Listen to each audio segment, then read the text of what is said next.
Si paling perdana. Mayat seorang pria ditemukan di plafon sebuah pabrik obat di kawasan Pulau Mas, Jakarta Timur pada Selasa malam. Diduga kuat penyebab kematian korban adalah tersetrum listrik berdasarkan posisi jenazah yang menempel pada bagian besi yang teraliri listrik. Proses evakuasi yang dilakukan oleh petugas Gulkarmat Jakarta Timur cukup sulit karena lokasi yang sempit dan kondisi jenazah yang sudah membusuk. Adapun identitas korban belum diketahui dan pihak kepolisian masih melakukan penyelidikan lebih lanjut untuk memastikan penyebab pasti kematian serta identitas korban.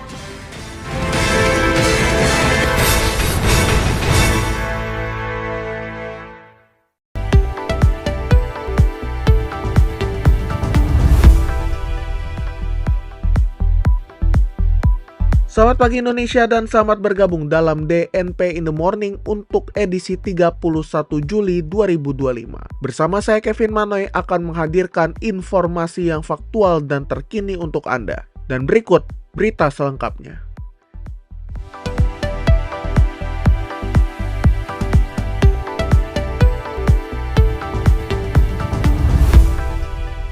Satuan Tugas Gabungan TNI melumpuhkan 2 anggota Organisasi Papua Merdeka atau OPM dalam operasi di Kabupaten Puncak, Papua Tengah.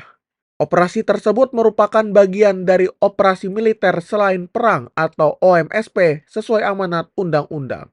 Adapun 2 anggota OPM yang dilumpuhkan adalah Lison Murib dan Alena Murib. Keduanya terlibat dalam aksi bersenjata dan teror terhadap masyarakat sipil. Dari lokasi operasi, TNI juga menyita barang bukti seperti uang tunai jutaan rupiah, senjata, amunisi, bendera bintang kejora, dan dokumen.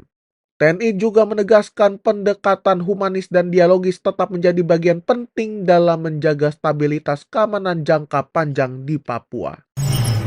Kementerian Keuangan telah menetapkan aturan baru terkait pajak atas transaksi aset kripto yang tertuang dalam PMK nomor 50 tahun 2025. Aturan baru ini menggantikan aturan sebelumnya dengan aset kripto tidak lagi dikenakan PPN per 1 Agustus 2025. Penyerahan aset kripto yang disamakan dengan surat berharga dikecualikan dari pengenaan PPN.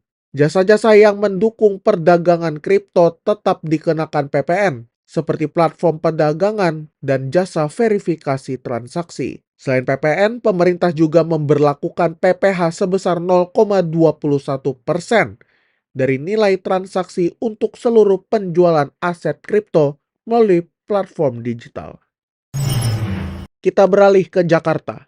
Presiden Prabowo Subianto melayat ke rumah duka ekonom senior Kwik Kian-gi di Rumah Duka Sentosa RSPAD Jakarta Pusat. Kepala negara memberikan penghormatan terakhir kepada mendiang Kwik Kian-gi dengan mengenakan baju safari coklat dan peci hitam. Kwik Kian-gi yang dikenal juga sebagai mantan Menteri Koordinator Equine tahun 99-2000 ini meninggal dunia dalam usia 90 tahun dan almarhum dikenal sebagai tokoh yang memperjuangkan keadilan ekonomi. Selain Presiden Prabowo Subianto, sejumlah tokoh lain juga hadir di rumah duka untuk memberikan penghormatan.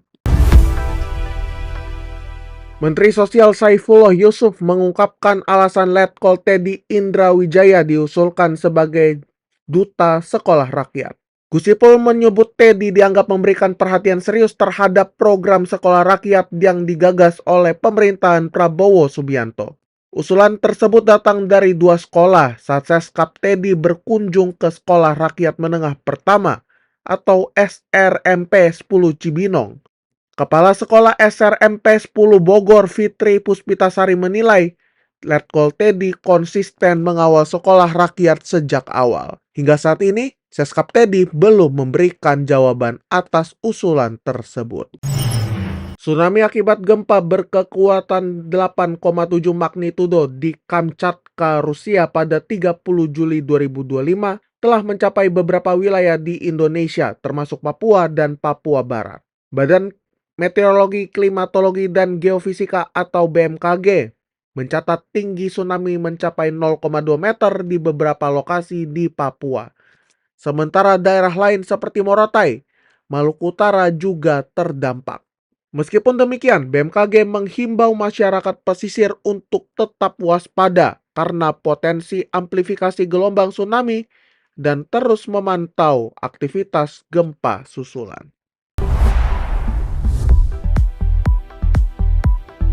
Demikian DNP in the Morning untuk edisi 31 Juli 2025. Tetap dengarkan kami setiap Senin hingga Jumat di platform podcast kesayangan Anda serta kanal YouTube DNP Medianet. Mewakili kerabat kerja yang bertugas, saya Kevin Manoy pamit undur diri. DNP Integrated News, lebih informatif, lebih terinformasi.